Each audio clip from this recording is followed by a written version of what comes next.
Hey guys, for today's vlog, I would kind of like to go over a few house cleaning type of things. Um, First off, I've been getting some messages about, um, how my channel is doing and um, different things people are saying about the money that I get from YouTube and things like that. So I think I'll go ahead and go over a few of the channel stats here for you. And we'll go to lifetime. Going to my channel overview, going to my lifetime channel stats. The watch time of my channel from the beginning is 3,885,752 minutes watched.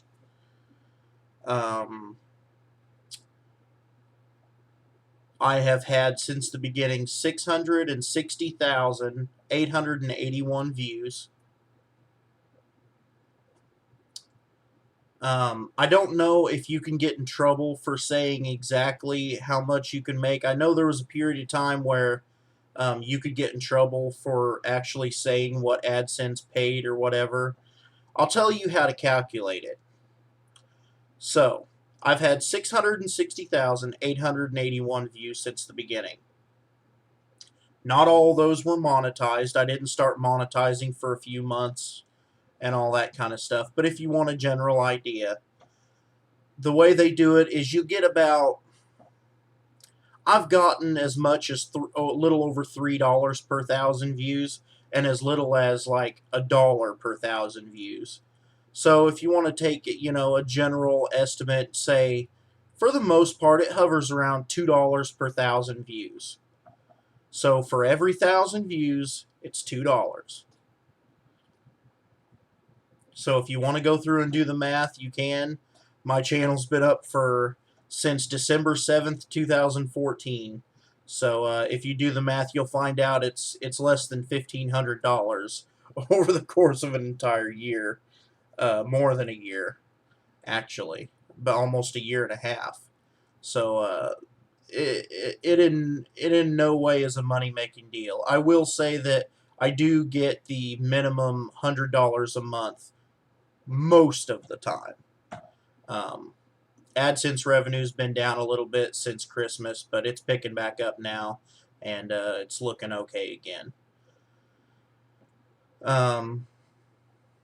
But that's as far as I'll go on that.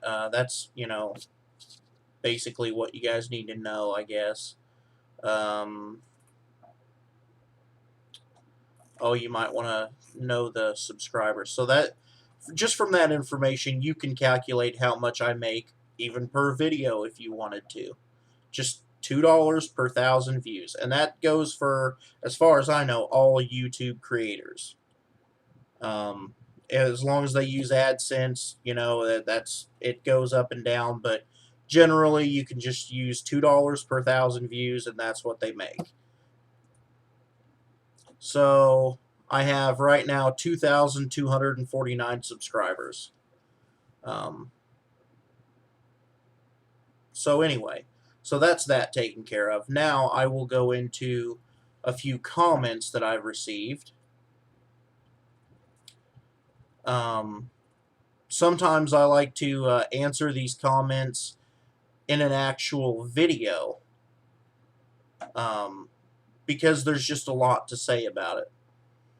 So I got a comment saying that I have a beautiful site, wondering if the pond was on our property as well, and saying that if it were his property, he would spend a lot of his spare time there, every spare minute that he could muster, and said that he would saw his own lumber instead of buying it. So here's the deal on that. For those of you that have been around since the beginning, you know I've already went down that road.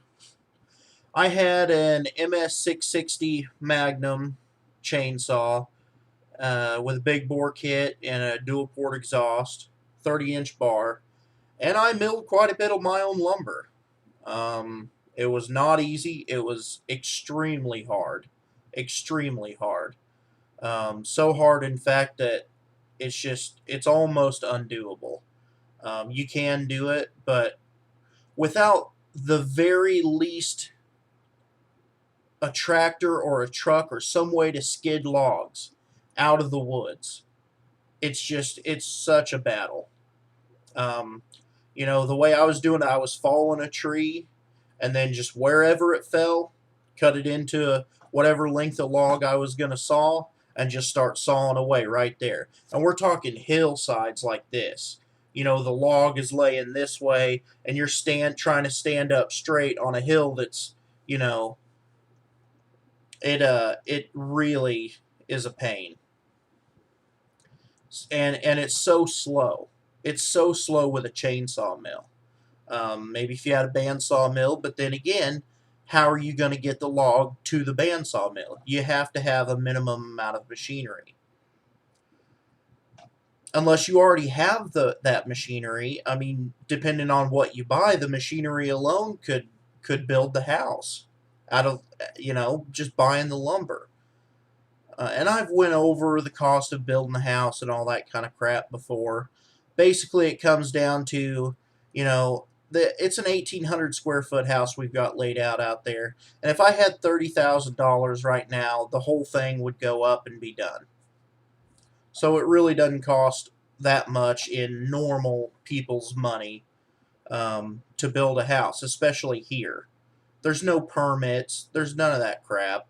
You could build it out of particle board if you wanted to. I wouldn't do it, but you could. Um, as long as it looks decent from the outside, nobody's going to bother you.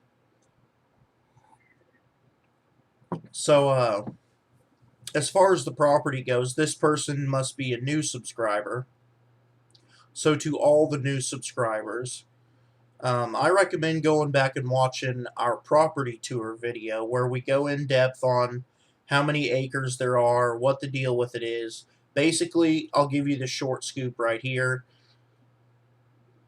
My father-in-law owns the majority of the property, and I think he's got somewhere in the neighborhood of 1,200 acres. Okay? Then right next to him, in an adjoining property right next to it, shares a fence line. My brother-in-law has 100 acres. And then adjoining both of those properties, my wife's grandma has, I don't know how much land she actually has. A couple hundred acres probably.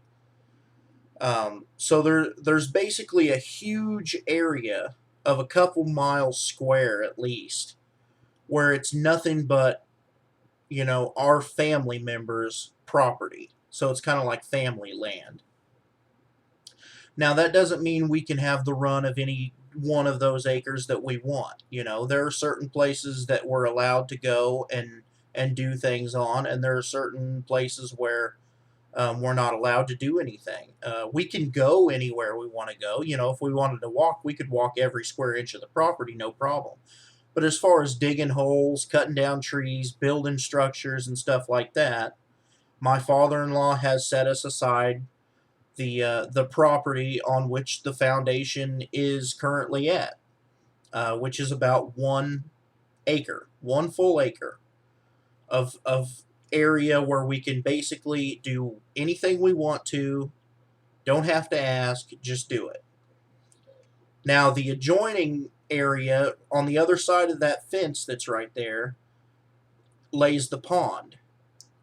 The pond is not part of the area where we can do anything we want, but we are able to use the pond, or we could stock the pond if we wanted to, or go to the pond, skip rocks on the pond, anything like that. We wouldn't be able to like fill it in or fence it off where the cows couldn't get to it or anything like that. But basically, just use your common sense and know that there's like a huge family, not really a compound, but it's a huge family area, lots of acres.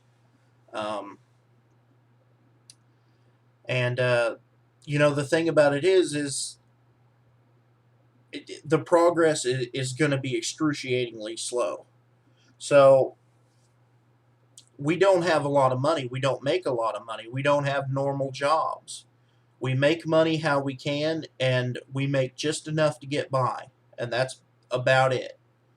Um, we don't really have any trouble paying our bills. We still have enough money to go out to eat once in a while, and put gas in our vehicle and all all that kind of stuff. Buy the kids what they need when they need it here and there, but not really anything above that. We're in a situation where we're able to pay all our bills just fine on the money that we make on our own without having normal jobs. But let's say, if the transmission went out on our van, we would be totally screwed. We would not have enough money to fix it or to buy a new vehicle. So that kind of puts it into perspective where we're at. So I have enough money to where I can go out there and lay a block here, a block there, and I can chip away at it that way, just as this person has commented um, about chipping away at it one piece at a time. That's basically what I'm doing. Milling lumber is not going to happen. There's so much that goes into it. I learned a lot about lumber, a lot about the way it warps and twists and cracks and things like that. And I didn't experience a whole lot of warping or twisting, but I did experience a lot of end cracks. And if you're going through and sawing enough lumber to build an entire house, you're not going to want to take the time to seal the ends of every single freaking board. That is not going to be on your agenda. That's just adding a lot of work. So that's kind of where we're at on that. I'll keep working on it a little bit at a time as time goes on. So, anyway, there's other comments here. Looking forward to planting beginning, so am I. Hopefully this year we won't get rained out like last year. I'm hoping it's going to be a good garden this year. Somebody, let's see. Somebody, getting on me about making a 4-minute video on unloading and unloading a tiller, or loading and unloading a tiller. It's not, I don't make tutorials very often, hardly ever. And when I do, it'll say how to do whatever in the title. Since the beginning, I pretty much just do my work and record it. I show you guys the steps that I'm taking, so that if maybe one of you have no idea where to start, there's a place to start. I'm not the best block layer in the world, obviously. But as you saw, there's no cracks in the mortar whatsoever after, a year at least. And, all the blocks are solid. They're not going anywhere. The footing is rock solid. It hasn't moved or cracked or anything like that. It's a solid structure and it's level. So, my methods work. I'm not the best block layer in the world, but is the house that sits on top of that foundation going to be structurally sound? Yes. That's all I have to say about it. It might not look as pretty as what some people can do. It might not be the same method some people use, but the end product is it's a bunch of concrete blocks held together by mortar with every 4 or 6 cores filled with concrete. It's a concrete foundation. It's solid. So, it'll serve its purpose. Let's see. What else do we have here?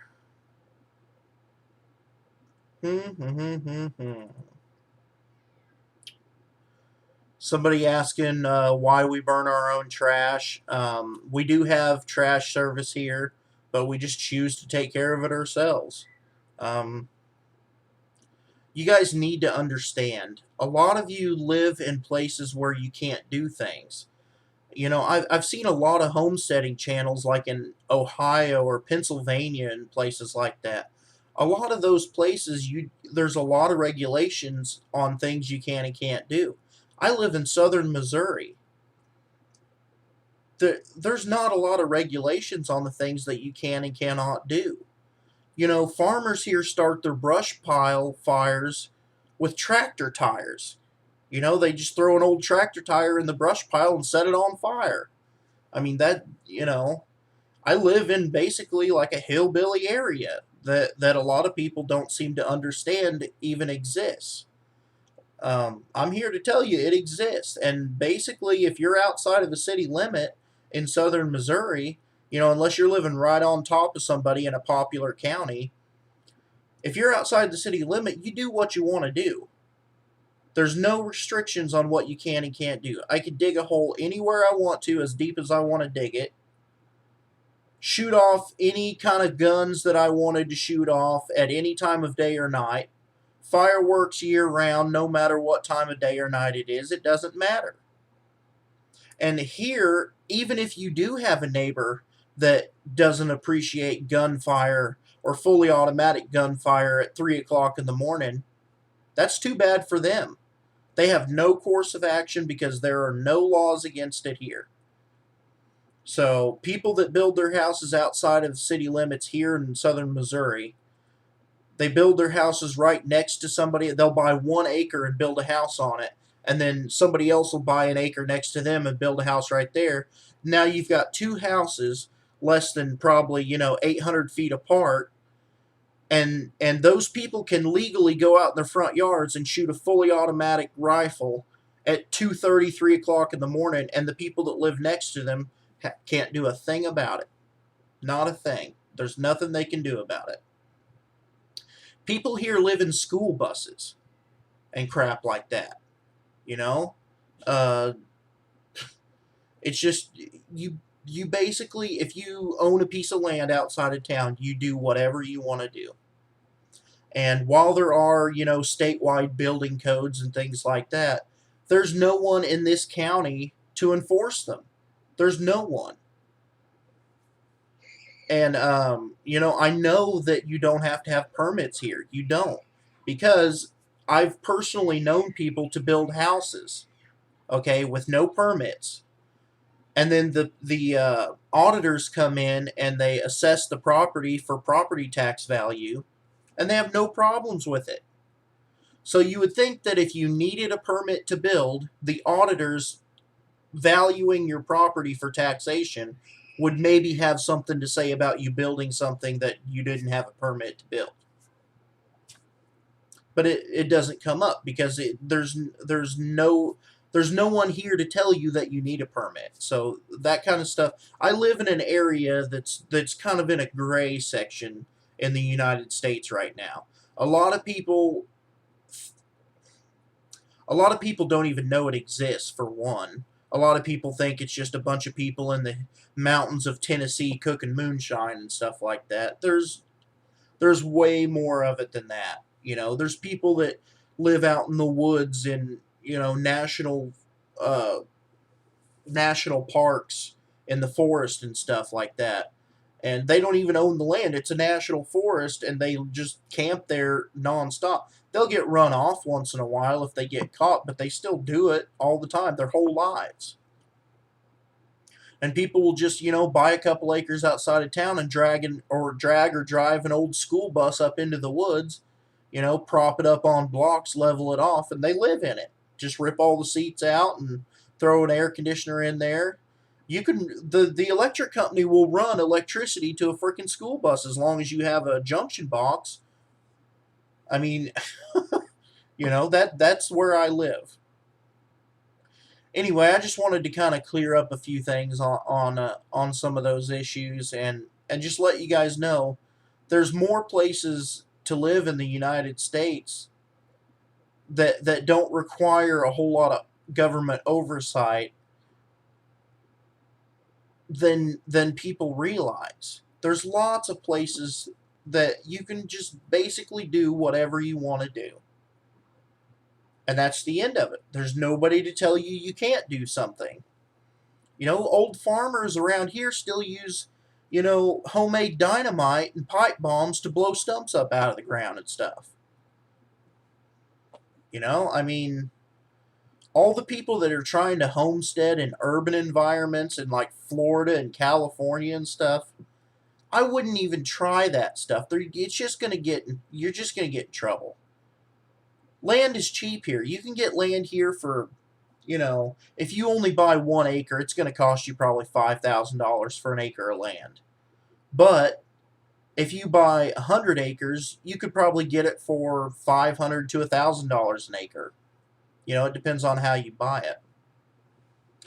I have seen 40 acres with a farmhouse on it go for $50,000 in this area before.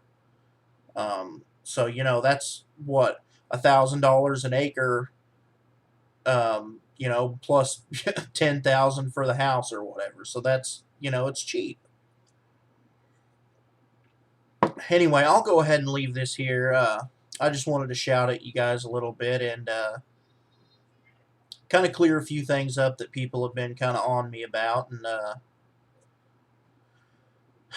just kind of want to remind everyone that comments aren't free. They are and they aren't. They shouldn't be. They are, but they shouldn't be. If you wouldn't say something to someone's face in real life, don't say it in a comment. And just because where you live, people can just say whatever they want to say and get away with it. A lot of people will just walk right up to people nowadays for some reason.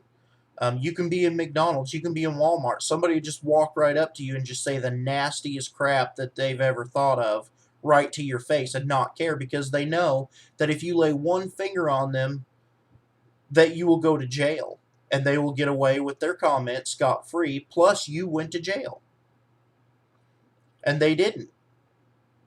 So just remember, there are still a few people around that don't care. There still are a few people around that'll let you get away with your comment at first, but then maybe follow you home, find out where you live, and maybe bust in a window and knock your teeth out, or wait until you go to work in the morning and run you off the road or something like that. It happens around here. It was just a few years ago when I personally knew someone that got into an argument about the person that I knew was texting with this other person's wife.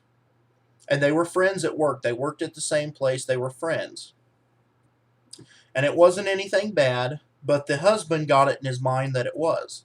So the husband followed the guy that I knew home from work one night, ran his car off the side of the road, snatched him up out of the car, shot him, and then put him in the trunk of his own car and drove him over here to the rock quarry in Lebanon, just down the road, and ran his car off into the rock quarry. So, crap like that happens around here. It might not happen where you live, and it's probably good that it doesn't, but people need to just back off on the rudeness a little bit, I think. Just remember a time when your word was your namesake, when you were known by your actions, and if you were nasty to someone, they were liable to just knock your teeth out. Just hold yourself accountable for what you're putting out there. You think that it makes someone look bad if you comment something negative on their YouTube channel, but really all it does is make you look like a crappy person. So, maybe just keep that in mind. You're not really, if someone wanted to say something nasty to me, it doesn't bother me. It's just somebody, 1,500 miles away that has no course of action whatsoever. And if they ever came here and stepped 1 foot on my property, they'd either be shot or beat up. So, it doesn't bother me a bit. All it does is make them look bad. But just remember, some people have deeper feelings than what I do, and a lot of people, especially some women on YouTube, are catching a whole lot of grief from people and stuff, and maybe just watch your comments, because all it does is make you look bad. So I'm going to go ahead and end that here, and I hope you guys made it all the way to the end of this, but if you didn't, I guess it wouldn't be the first time. So I guess I'll end this here, and we'll see you tomorrow.